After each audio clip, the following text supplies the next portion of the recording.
Grandes ideas de la filosofía. Teoría del conocimiento.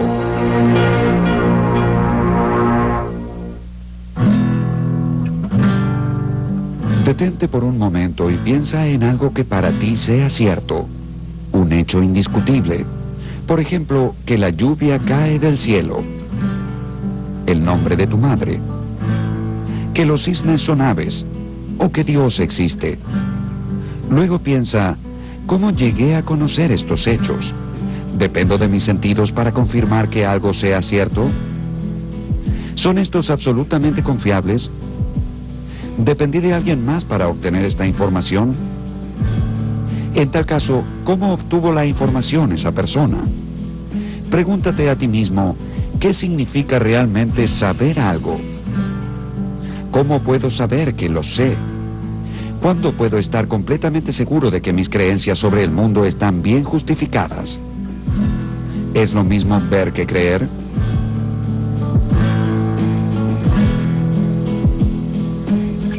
There's a vase on a table. Supongamos que sobre la mesa hay una vasija. Yo miro en esa dirección, pero entre la vasija y yo hay un dibujo muy preciso, o digamos, un holograma de la vasija, y lo que veo en realidad es el dibujo o el holograma. Entonces miro en esa dirección y veo una vasija, y llego a creer que allí hay una vasija basándome en el dibujo que veo de la misma. Mi creencia de que allí hay una vasija es cierta, porque de hecho la hay.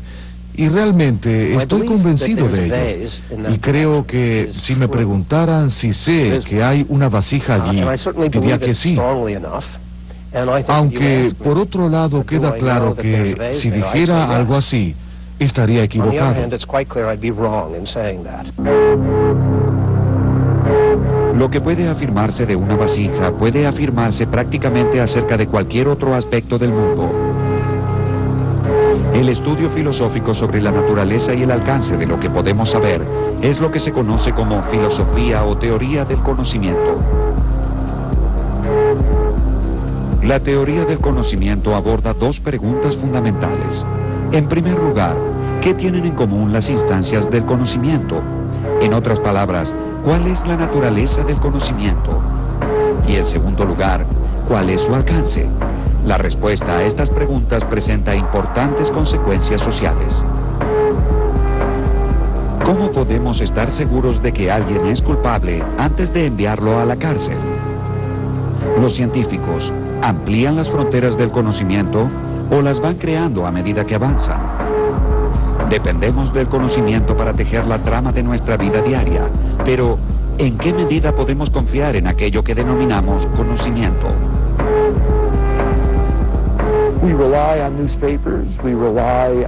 Dependemos de los periódicos, dependemos de la Internet, dependemos de todas estas cosas. Pero, ¿cómo se organizan y cómo se obtienen las fuentes de información? Como bien sabemos, bajo un régimen totalitarista, las personas están expuestas solamente a fuentes de información pública que fueron previamente aprobadas por los dictadores, que eligen a quienes se encargarán de restringir estas fuentes para satisfacer sus propios fines. La primera pregunta con la que debe enfrentarse la teoría del conocimiento es ¿qué queremos decir cuando afirmamos que sabemos algo? No creo que sea muy extraño decir que el perro distingue o conoce la voz del amo. Solemos decirlo. Creo que podríamos decir que la puerta automática de una tienda sabe que alguien se acerca y por eso se abre. Creo que hasta podríamos decir que un animal puede saber cuándo ha habido otro animal en el lugar por el sentido del olfato. Por otro lado, podríamos decir que Newton conocía la ley de gravedad. Y una de las preguntas que surge es, ¿existe algún concepto común del conocimiento que abarque todos estos casos?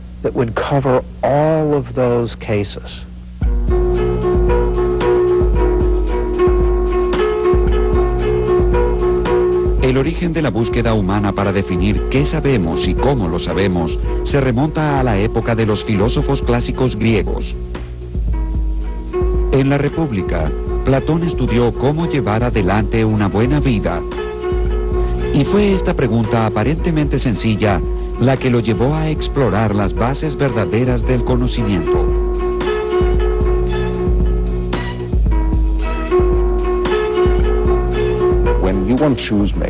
Cuando uno quiere un par de zapatos, va a un zapatero. Cuando uno quiere estar sano, consulta a un médico. Cuando uno quiere saber cómo es posible llevar una buena vida, hay que acudir a un filósofo. ¿Y cómo se funda una ciudad de esa manera? Lo primero que hay que hacer es educar a los niños con ideas, principios y valores correctos, con lo cual es necesario un sistema educativo. Asimismo, se necesita una filosofía de la educación, pero la filosofía de la educación implica una organización social, y a su vez, para que haya una organización social más una filosofía de la educación, es necesario saber qué aprenderán los niños, y para ello es necesaria la teoría del conocimiento. Para enfatizar que lo que sabemos no debe adquirirse de manera accidental, Platón propuso una analogía en la que se compara el conocimiento con la obra de un artista sumamente habilidoso.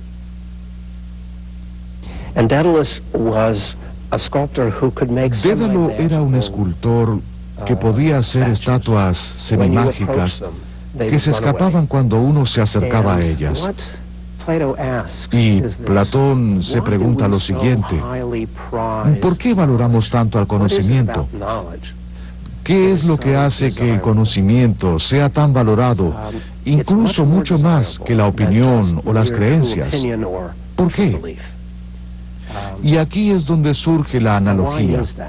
El conocimiento es una creencia verdadera afianzada. Deseamos que las estatuas no se escapen, que nuestras creencias no se escapen. Queremos que estén fundadas en algo permanente.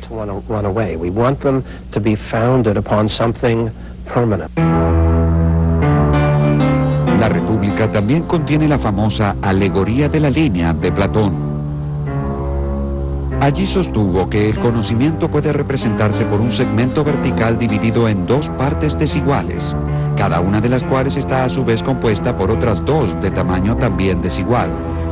La parte inferior del segmento vertical corresponde a los conocimientos que la mente recibe por la sensación, es decir, opiniones o creencias.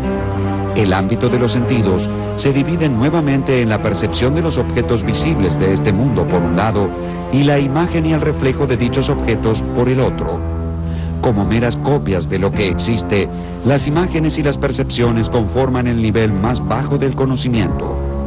La parte superior del segmento vertical representa el mundo inteligible, el mundo de lo que Platón denominaba las ideas o las formas, la verdadera esencia de la realidad. A este mundo no se puede acceder a través de los sentidos, sino solamente por medio de la razón. Aquí se presenta otra división del conocimiento, entre el conocimiento provisorio o incompleto por un lado y el conocimiento completo de las formas por el otro. El episteme, conocimiento verdadero, solo puede producirse en el nivel más alto, donde lo verdadero y lo real son una misma cosa. Entonces, en ese sentido, este mundo es falso, no es un mundo auténtico o genuino. De hecho, mucho de lo que ahora vemos bajo el concepto de verdad versus mentira es lo que Platón tratará bajo las nociones de auténtico versus falso. Y esta es una importante diferencia tanto en el campo de la metafísica como en el de la filosofía del lenguaje y la teoría del conocimiento. En su Alegoría de la Caverna, Platón ofreció una de las explicaciones más convincentes sobre la relación entre la verdad y la autenticidad. Dijo: imaginemos una caverna en la que hay un grupo de personas atadas de manera tal que no pueden ver qué hay a sus espaldas, es decir, que solo pueden ver la pared del fondo de la caverna. Detrás de ellos hay un muro que los separa de otras personas que están de pie, sosteniendo marionetas por encima del muro. Detrás de estos titiriteros hay un fuego encendido cuya luz se proyecta en la pared del fondo de la caverna. Los prisioneros ven la sombra de los títeres y, como es lo único que conocen, piensan que esas sombras son las cosas reales, la esencia del mundo. De hecho, no solo las sombras que ven no son reales, sino que éstas pertenecen a marionetas que tampoco lo son.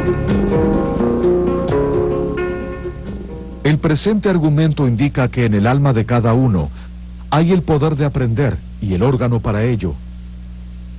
Y que así como el ojo no puede volverse hacia la luz y dejar las tinieblas si no gira todo el cuerpo, del mismo modo hay que volverse desde lo que deviene con toda el alma, hasta que ella llegue a ser capaz de soportar la contemplación de lo que es, y lo más luminoso de lo que es lo que llamamos el bien.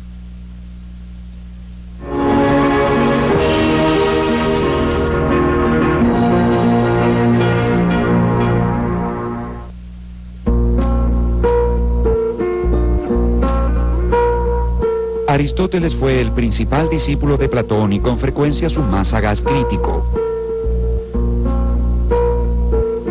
Rechazó la teoría de las ideas o de las formas de Platón, ya que las consideraba meras abstracciones de las cosas reales. Para Aristóteles, los entes individuales y particulares son la única realidad concreta, y el verdadero conocimiento se obtiene a través de la intuición y la experiencia. Conocemos la idea de triángulo por abstracción de las características comunes que observamos en los diversos triángulos que percibimos en nuestra vida cotidiana.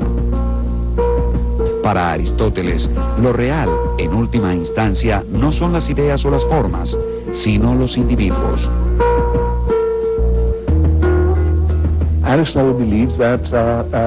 Aristóteles creía que por lo general los seres humanos estaban dotados de la capacidad para comprender el mundo a su alrededor en mayor o menor medida.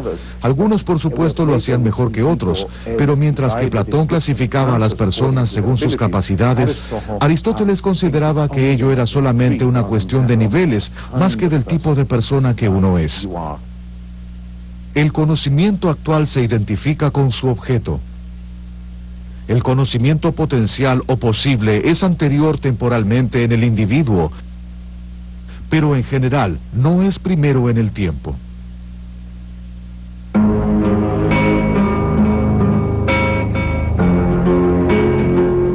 Una característica común de las teorías de Aristóteles y de Platón es que ambas buscan los cimientos sobre los que puede erigirse el conocimiento. Según ellos, nuestros motivos para creer que algo es verdadero descansan sobre una estructura de creencias básicas, que se conocen como proposiciones fundamentales, cuya justificación no deriva de otras proposiciones. A esta posición se la denomina fundacionalismo, y su principal desafío, según el filósofo griego Pirrón de Elis, es el siguiente: ¿cómo podemos saber cuándo hemos dado con los cimientos? ¿Dónde termina la cadena de razones? ¿Qué razones son ciertas por y en sí mismas?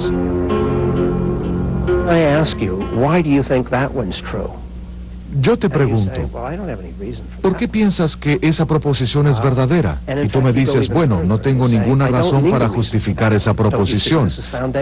Y de hecho irás aún más lejos y dirás, no la necesito, ¿no ves que se trata de una proposición fundamental? Y luego el interlocutor puede decir, muy bien, veo que para ti esta proposición es verdadera y no necesitas ninguna razón para ella. Entonces, ¿existe algo en dicha proposición que haga que todas las proposiciones de este tipo sean verdaderas, aunque no haya ninguna razón que las justifique? ¿Algo que nos permita afirmarlas, aunque no tengamos una razón para ello? Es probable que tú digas, bueno, sí, describen mi experiencia sensorial o describen estados mentales a los que tengo acceso, como por ejemplo el dolor. Y lo que un pirroniano hará es preguntarte si tú crees tener acceso infalible a tus estados mentales o a tus sensaciones, y tú podrás responder que sí o que no. Si uno responde que sí, la cadena de razones se detiene, pero este punto de detención es arbitrario y ya no puede anexarse ningún eslabón subsiguiente. Si uno responde que no, la cadena de razones será ilimitada, en cuyo caso habrá una regresión infinita y su creencia no estará justificada por una proposición fundamental. Si la cadena llegara a cerrarse en forma de círculo, entonces tendríamos un argumento circular. Cualquiera sea el camino elegido, siempre habremos de toparnos con un muro delante. Uno se encuentra atrapado en una regresión, y la posición que sostiene que esto es inevitable es el escepticismo. El problema más crítico acerca del conocimiento es encontrar su razón fundamental. ¿O es que no la tiene?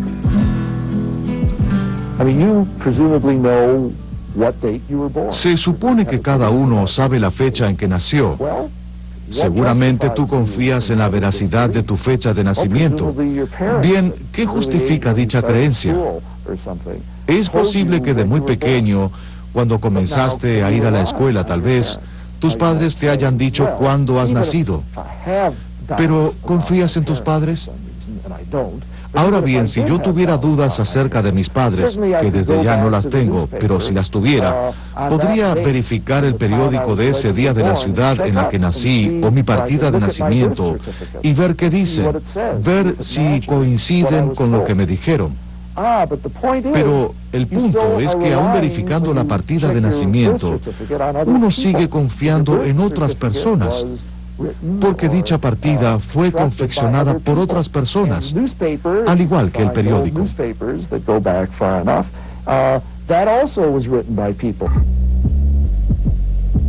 Los escépticos observaron que los argumentos opuestos a menudo tenían igual peso y creían que la búsqueda de la verdad era un proceso que no tenía fin. Si bien esta conclusión puede parecer angustiante, en realidad apuntaba a alcanzar cierta tranquilidad mental al suspender el juicio por completo. Rechazaron el dogma en todas sus formas, y desde la época de Pirrón, los escépticos consideraron que los sistemas filosóficos levantaban sospechas, ya que sobrepasaban en gran medida los límites de lo que puede llegar a conocerse.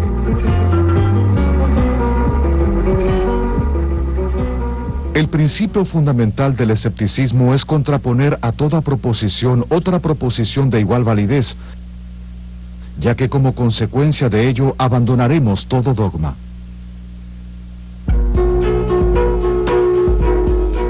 A pesar de la fuerza de sus argumentos, los escépticos no lograron desterrar al fundacionalismo, que aún hoy sigue siendo la posición más aceptada.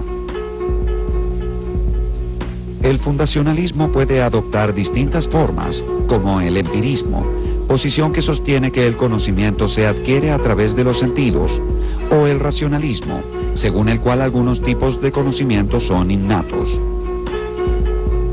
El filósofo francés René Descartes, fundador de la escuela racionalista, afirmaba que hay ciertas ideas fundamentales que residen en el alma desde el nacimiento, tal como los principios fundamentales de la matemática.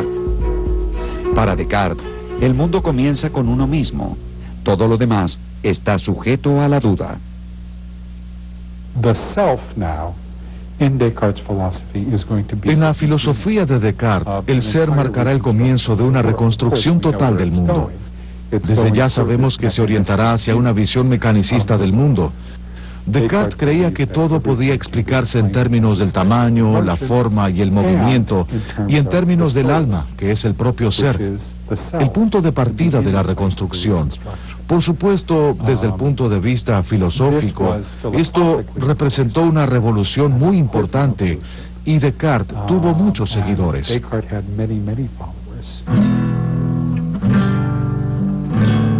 Aunque a Descartes se lo conoce por dudar acerca de todo, desde las experiencias sensoriales hasta su propia existencia, su duda es diferente de la del escepticismo clásico.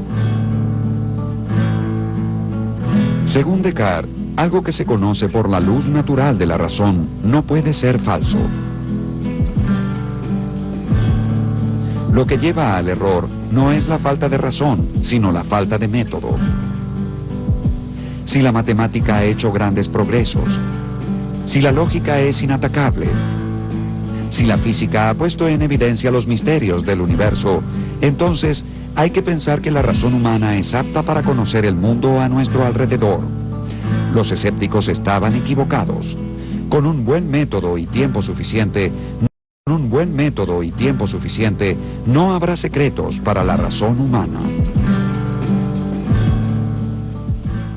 Pero de estas ideas, Unas son innatas, otras adventicias y otras hechas por mí. Puesto que la facultad de aprehender qué son las cosas, qué es la verdad y qué es el pensamiento, no parece provenir de otro lugar que no sea mi propia naturaleza. Descartes resalta el papel de la capacidad de razonamiento abstracto por encima del de los sentidos. De hecho, subestima el papel de los sentidos, mientras que Francis Bacon y gran cantidad de sus seguidores en Gran Bretaña otorgan mucha más importancia a la función de los sentidos humanos como fuente fundamental de aporte de información, y tratan a la razón como una facultad secundaria que en líneas generales simplemente organiza el material de los sentidos.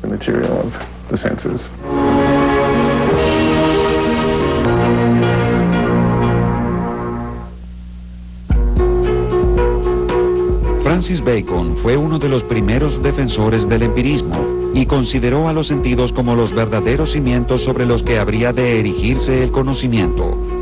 Los tres empiristas más notables fueron ingleses: John Locke, George Berkeley y David Hume. Si bien sus posiciones eran muy diferentes entre sí, todos coincidían en resaltar la fundamental importancia de la experiencia.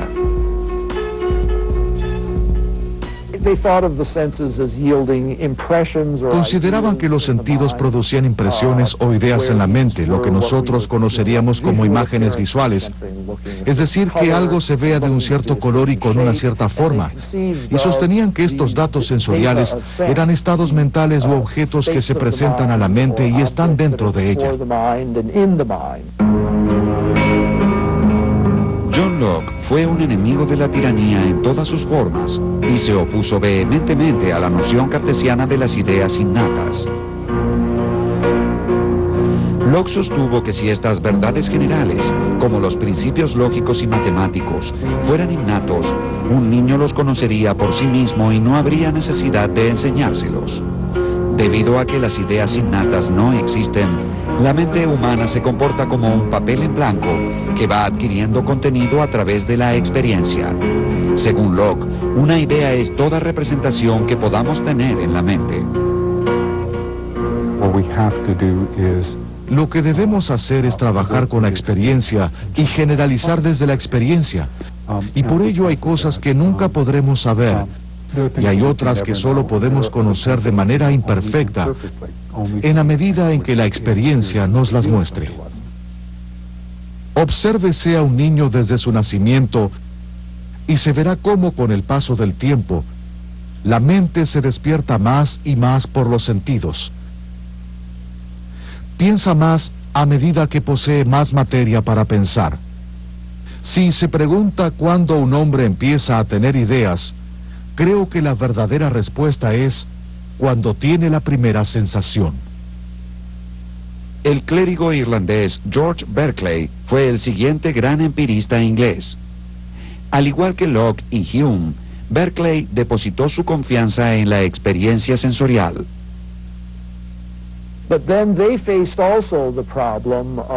Ciertamente se enfrentaron con el siguiente problema: ¿cómo puedo pasar de lo que está dentro de la mente a lo que se encuentra fuera de ella, en el mundo físico? Y advirtieron que había un problema. Berkeley en particular vio que había un problema y tomó una posición muy radical. Para él era imposible hacer una inferencia a partir de las ideas dentro de la mente y llegar a algo totalmente diferente a las ideas. Y lo que dijo en realidad es que todo lo que las personas llaman el mundo físico exterior, todo lo externo a la mente, en realidad reside dentro de la mente. Es decir, que las sillas, las mesas y todo lo que pensamos como algo físico, en realidad existen dentro de nuestra mente. El filósofo escocés David Hume llevó el empirismo a su extremo lógico. Según Hume, una percepción es toda representación que podamos tener en la mente. Hay dos tipos de percepciones: las impresiones, que son fuertes y nítidas, y las ideas, que son copias débiles de las impresiones. Por ejemplo, ver el color rojo es una impresión, Recordarlo o imaginarlo es una idea. Toda impresión deja una idea como huella, y toda idea se origina en último término en una impresión. So one kind of impression are sensations. And Hume would take those to be basic. Las sensaciones son un tipo de impresión y Hume dirá que estas son básicas. Una vez que uno encuentra el origen de una justificación en una impresión, no es posible avanzar más, y entonces se ha completado este tipo de regresión, con lo cual volvemos a la proposición fundamental. Según Hume, hay otro tipo de impresiones, no impresiones del mundo exterior, sino de mi propio estado. Por ejemplo, siento dolor o estoy feliz. Esas cosas son impresiones internas, de mi ser, por así decirlo, impresiones de la mente en sí. Y entonces, nuevamente, es posible encontrar el origen de las justificaciones en impresiones de este tipo. Y entonces, no tiene sentido continuar avanzando. Hume dirá, no es posible seguir avanzando. Hume escribió: la mente es una especie de teatro en el que distintas percepciones se presentan de forma sucesiva. Hume creía que las impresiones pueden ser simples o complejas. Un color, por ejemplo, es una impresión simple, pero un objeto tal como una manzana genera una impresión compleja porque incluye, aparte del color, otras dimensiones de la experiencia, como el tamaño, el gusto y demás. Una idea también puede ser simple o compleja.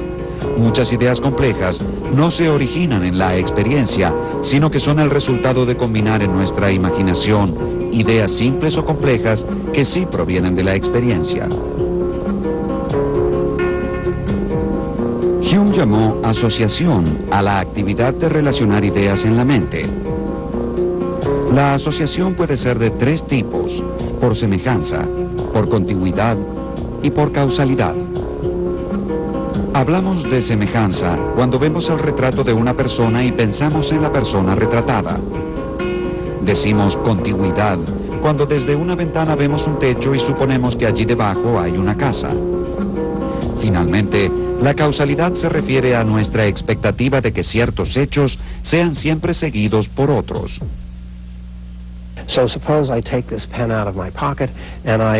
Supongamos que saco esta lapicera de mi bolsillo, abro la mano y la lapicera se cae, y repito esta secuencia una y otra vez.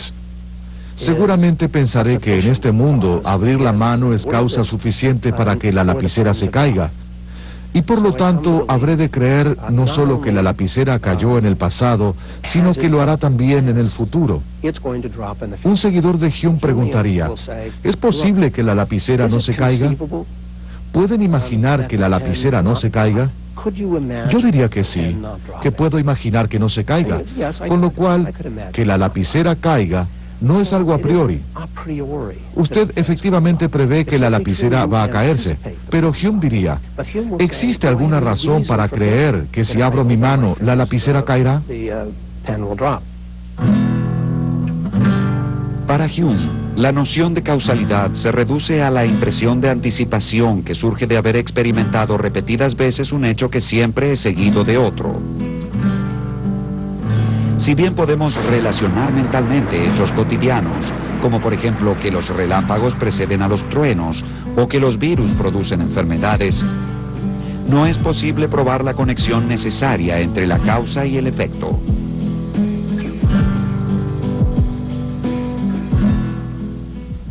Cuando miramos los objetos externos en torno nuestro y examinamos el modo de operar de las causas, nunca podemos descubrir ninguna fuerza o conexión necesaria, ninguna cualidad que vincule el efecto con la causa y haga que el efecto sea una consecuencia inevitable de la causa.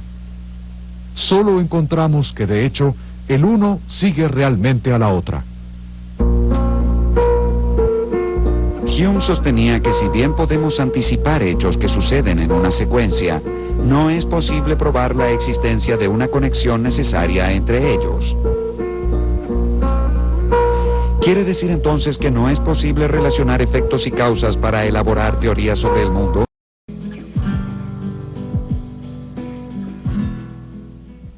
Cuando miramos los objetos externos en torno nuestro y examinamos el modo de operar de las causas, nunca podemos descubrir ninguna fuerza o conexión necesaria, ninguna cualidad que vincule el efecto con la causa y haga que el efecto sea una consecuencia inevitable de la causa. Solo encontramos que, de hecho, el uno sigue realmente a la otra. Hume sostenía que si bien podemos anticipar hechos que suceden en una secuencia, no es posible probar la existencia de una conexión necesaria entre ellos. ¿Quiere decir entonces que no es posible relacionar efectos y causas para elaborar teorías sobre el mundo? En ese caso, ¿qué sucede con la ciencia, una de las incursiones más importantes dentro de la teoría del conocimiento? La tarea de conciliar el escepticismo de Hume con la subjetividad de Descartes y de hecho hacer que el mundo sea nuevamente un lugar seguro para el conocimiento fue asumida por el modesto filósofo prusiano Immanuel Kant. Según Kant, todos compartimos ciertas estructuras para comprender el mundo, que son reales en cuanto existen dentro del contexto de nuestra mente.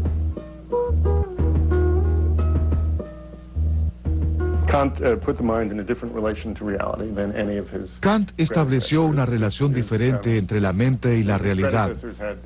Los filósofos que lo precedieron consideraron a la mente como un observador pasivo de la realidad y buscaron la manera de asegurarse de que se trataba de un buen observador pasivo. Kant se enorgullecía de lo que él denominó la revolución copernicana en filosofía. La noción de que la mente establece cómo se nos manifiesta la realidad, y en cierto modo la realidad tiene que adaptarse a las leyes de la mente, en lugar de ser la mente la que deba tratar de descubrir las leyes de la realidad, que son totalmente externas a la misma. A diferencia de Hume, para Kant el conocimiento científico de la naturaleza es universal y necesario, no simplemente probable. Pero se trata de una universalidad y una necesidad dentro del mundo de los fenómenos. No importa si existe o no en el mundo en sí, ya que no podemos conocer más allá de lo que está en nuestra mente. Sucede que para cierto tipo de conocimiento, la razón humana se ve asediada por preguntas que no puede rechazar, pues provienen de la naturaleza misma de la razón, pero que tampoco puede responder, ya que superan toda la capacidad de la razón humana.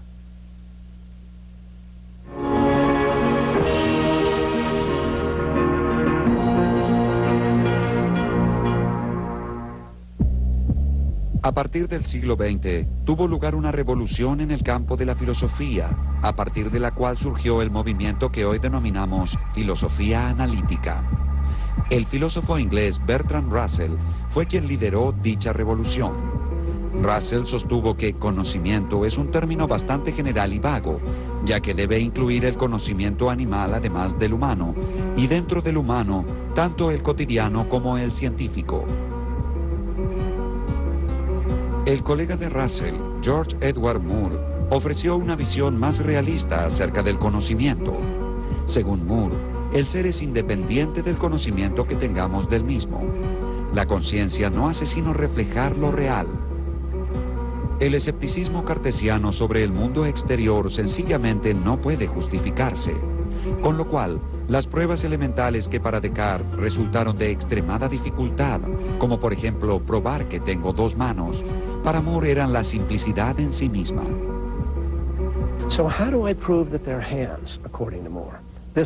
Entonces, ¿cómo haría Moore para probar que tengo dos manos? De esta manera, aquí hay una mano y aquí está la otra. Acabo de probar que tengo dos manos. ¿Qué más se necesita? A esta visión filosófica se la conoce como el realismo directo. Es realismo directo en este sentido. Moore piensa que puedo conocer cosas a través de la percepción sin tener la capacidad de comprobarlas. En otras palabras, no necesito siempre un argumento para saber. Es una especie de fundacionalismo que dice, muy bien, tú quieres saber si tengo dos manos. ¿Cómo se hace esto? Abre los ojos y mira. No es necesario dar un argumento para afirmar que tengo dos manos. El filósofo austríaco Ludwig Wittgenstein fue un pionero del análisis riguroso del lenguaje dentro de la filosofía. Intentó transferir el concepto de significado del hecho u objeto representado por las palabras al uso que una comunidad dada otorga a dichas palabras. Como el lenguaje solo adquiere significado al ser utilizado por las personas, cualquier vínculo entre una palabra y un objeto depende de las reglas establecidas por aquellos que emplean esa palabra. Estas reglas definen lo que Wittgenstein denominó juegos de lenguaje. Sostuvo que los que participamos de un mismo juego de lenguaje podemos utilizar "aquí hay una mano" como una proposición fundamental, es decir, una proposición sobre la cual no puede dudarse en circunstancias normales. Wittgenstein y otros filósofos que recibieron su influencia consideraron que las preguntas filosóficas son una cuestión de lenguaje y que los desconciertos filosóficos están relacionados con el hecho de comprender mejor nuestro lenguaje o nuestros juegos de lenguaje y surgen ya sea porque algo salió mal dentro de nuestro juego de lenguaje o tal vez porque los filósofos comenzaron a darle un mal uso a nuestro lenguaje. La filosofía del sentido común de Moore era una suerte de fundacionalismo, es decir, una posición según la cual las creencias están justificadas en última instancia por creencias irrefutables y fundamentales. El coherentismo rechazó esta visión por completo, sosteniendo que una creencia puede ser considerada como conocimiento cuando es coherente con otras creencias. Según esta corriente, la justificación no es un proceso lineal, sino un conjunto de criterios agrupados para justificar un sistema de creencias. El filósofo estadounidense Willard Van Orman Quine describió esto como la trama de las creencias, una especie de unidad siempre sujeta a revisión. En 1969, Quine escribió un artículo titulado La epistemología naturalizada, en el que propone una visión radicalmente nueva acerca de la teoría del conocimiento.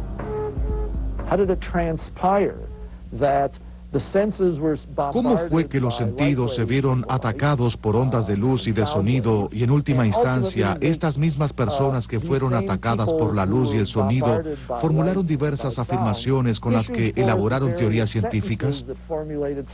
O si habláramos de creencias, ¿cómo fue que llegaron a creer en una serie de teorías científicas sobre el comienzo del cosmos, el universo o sobre lo que le sucedió a los dinosaurios y demás? ¿Cómo sucedió todo esto? Bien, esa es básicamente una pregunta acerca de cómo funciona la mente, cómo se forman las creencias y las teorías, con lo cual es una pregunta que compete a la psicología. Y Quine afirmó muy radicalmente que la teoría del conocimiento entonces debía ser parte de la psicología. La totalidad de lo que denominamos conocimiento o creencias, que comprende tanto aspectos sencillos de la geografía y la historia, como las más complejas leyes de la física atómica o de la matemática pura y la lógica, consiste en una trama hecha por el hombre que solo afecta a la experiencia de manera marginal. Otro gran desafío para las nociones tradicionales de la teoría del conocimiento fue el breve pero sagaz artículo escrito por el filósofo estadounidense Edmund Gettier. En él se abordó la idea de la creencia justificada con el siguiente argumento. Supongamos que dos personas, el señor Smith y la señora Jones, se presentan a una entrevista laboral. Están afuera de la oficina del jefe sentados uno al lado del otro, y mientras esperan, Smith ve cómo Jones cuenta las monedas que saca de su bolsillo. Tiene 10 monedas. La señora Jones entra a la oficina para tener su entrevista, y en ese momento, el jefe sale y le habla al señor Smith. Le dice que la señora Jones es una vieja amiga de la familia y que por supuesto ella se quedará con el puesto de trabajo. El señor Smith queda muy desilusionado y murmura desconsoladamente para sí: la persona a quien le darán el puesto de trabajo tiene 10 monedas en su bolsillo. Pero supongamos que el jefe hubiese estado bromeando y que en realidad era al señor Smith a quien iban a darle el trabajo. Y supongamos que, sin Smith saberlo, él también tuviera 10 monedas en su bolsillo. Si bien es evidente que la afirmación de Smith, la persona a quien le darán el puesto de trabajo tiene 10 monedas en su bolsillo, es cierta, queda claro también que Smith no sabe que es cierta. Entonces, el señor Smith tenía una creencia justificada y verdadera, pero no conocimiento. Según Gettier, la conclusión inevitable es que el conocimiento debe ser algo más que una creencia justificada y verdadera. Después de Gettier, los filósofos trataron de encontrar una nueva visión del conocimiento. Tradicionalmente, se había adoptado la visión internalista de que lo necesario para proveer una justificación se encontraba disponible para la conciencia. Si bien Descartes y Locke diferían en diversos aspectos, ambos eran internalistas, en tanto que para ellos, la justificación se relacionaba con estados internos de conocimiento consciente. El externalismo, en cambio, se relacionaba con los factores externos de una persona. Una de las teorías externalistas que surgieron después de Gettier fue la teoría causal del conocimiento.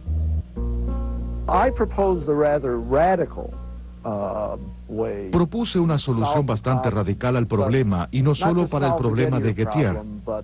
Se la consideró radical por ciertas diferencias en el enfoque que propuse y porque era popular en su momento.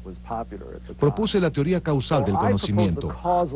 La idea a grandes rasgos es la siguiente: si la creencia en tu mente está causalmente conectada de un modo correcto con los hechos que hacen que dicha creencia sea verdadera, entonces puede decirse que tienes conocimiento sobre ello. Pero si no está conectada adecuadamente, entonces no puede decirse que tengas ningún conocimiento sobre ello. Supongamos que estoy conduciendo por el campo con mi hijo y señalo diferentes cosas. Allí hay una vaca, un silo, una granja y un granero. Y tú sabes que estas son cosas comunes y corrientes y que lo que señalé es efectivamente una vaca, un caballo, una granja, un granero y demás. Perfecto. Pero supongamos que aunque ese granero que señalé sea un granero viejo, común y corriente, sin yo saberlo, en dicha localidad hay muchas, pero muchas otras cosas que se parecen a graneros, pero son solamente fachadas de papel maché. Y si uno se acercara más, vería que no son graneros de verdad, sino meras fachadas de papel maché que desde la ruta se ven como graneros.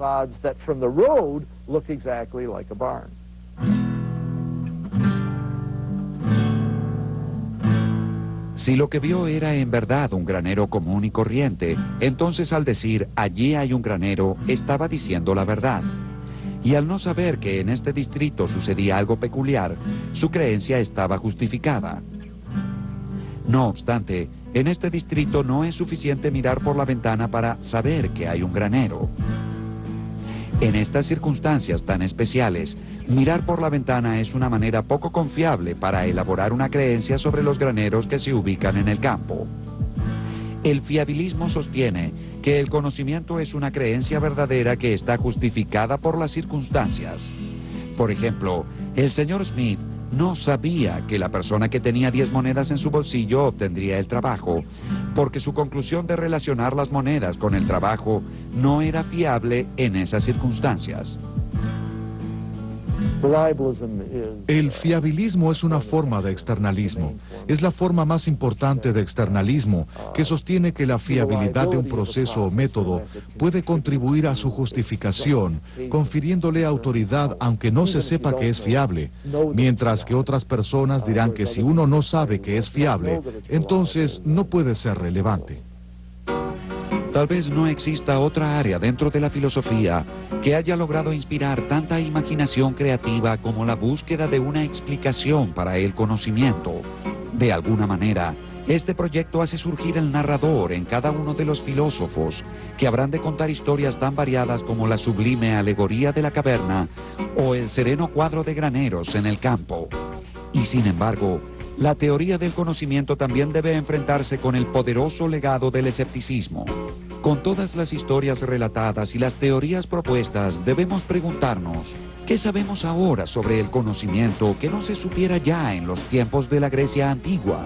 Como escribió Sófocles, ¿cuán terrible puede ser el conocimiento de la verdad cuando la misma es inevitable?